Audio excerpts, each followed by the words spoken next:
Hello बच्चों, आइए इस प्रश्न को पढ़ते हैं। हाइड्रोजन परमाणु की प्रथम उत्तेजित अवस्था में इलेक्ट्रॉन की कुल ऊर्जा लगभग -3.4 इलेक्ट्रॉन वोल्ट है।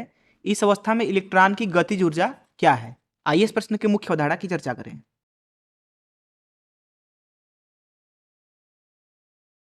मुख्य अवधारणा।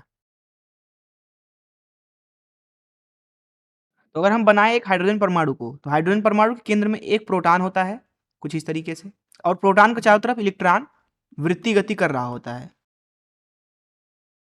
मान लेते हैं ये हमारा इलेक्ट्रॉन है, क्योंकि नाभिक के ऊपर अगर धन ई आवेश है तो इलेक्ट्रॉन के ऊपर ऋण ई आवेश है, और ई का मान लिखा जाएगा 1.6 × 10 के घात ऋण 19 कूलाम। अभी के लिए मान लीजिए कि जो इलेक्ट्रॉन है नाभिक के चारों तरफ घूम रहा है, वो दरअसल आर त्रिज्या में घूम रहा है।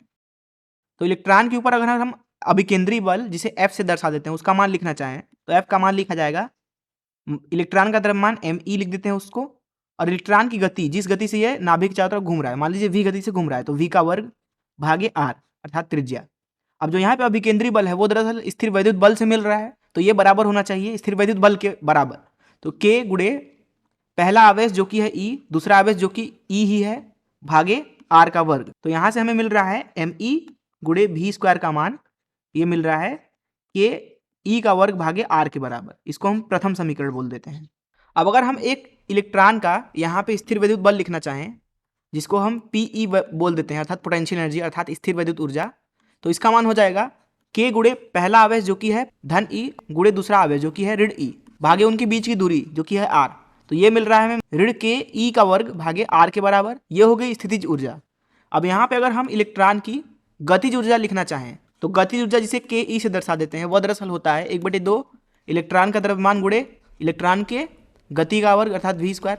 अब यहाँ पे आप देख सकते हैं प्रथम समीकरण से एम ई गुणे वी का वर्ग का मान है के ई का वर्ग भागे आर। तो यहाँ पे रख देते हैं के ई का वर्ग भागे आर और 2 का भाग लग गया।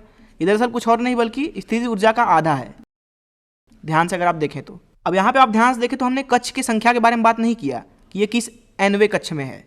ये कोई से भी कक्ष हो सकता है। किसी भी कक्ष के अंदर हाइड्रोजन परमाणु के लिए अगर हम स्थितिज ऊर्जा और गतिज ऊर्जा में संबंध निकालना चाहें, तो स्थितिज ऊर्जा अर्थात पीई का मान लिखा जाता है -2 गुणे गतिज ऊर्जा के बराबर। इसको समीकरण 2 बोल देते हैं। तो इस मुख्य अवधारणा का इस्तेमाल करके आइए इस प्रश्न को हल करें। दरअसल जो यहाँ इलेक्ट्रॉन है उसकी कुल ऊर्जा दी हुई है ऋण 3.4 इलेक्ट्रॉन वोल्ट। तो कुल ऊर्जा को अगर ई से प्रदर्शित करें तो वह होता है स्थितिज ऊर्जा अर्थात पीई धन गतिज ऊर्जा जो कि होता है के ई।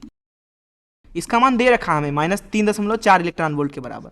बोला जा रहा है कि इसकी इलेक्ट्रॉन की गतिज ऊर्जा क्या है। तो इलेक्ट्रॉन की गतिज ऊर्जा हमें निकालनी है, तो स्थितिज ऊर्जा की जगह पे लिख सकते हैं -2 गुणे के गतिज ऊर्जा अर्थात के ई और धन के ई। ये बराबर है किसके? -3.4 इलेक्ट्रॉन वोल्ट के। तो यहाँ से हम लिख सकते हैं, तो ऋण के ई जो होगा अर्थात गतिज ऊर्जा का ऋणात्मक मान, वह हो जाएगा ऋण 3.4 इलेक्ट्रॉन वोल्ट के बराबर। तो यहाँ से अगर हम गतिज ऊर्जा लिखना चाहें इलेक्ट्रॉन की, तो वह दरअसल बराबर है 3.4 इलेक्ट्रॉन वोल्ट के ही बराबर, लेकिन धन में। यही हो जाएगा इस प्रश्न का उत्तर। मैं आशा करता हूँ कि आपको इस प्रश्न का हल जरूर समझ में आया होगा। धन्यवाद।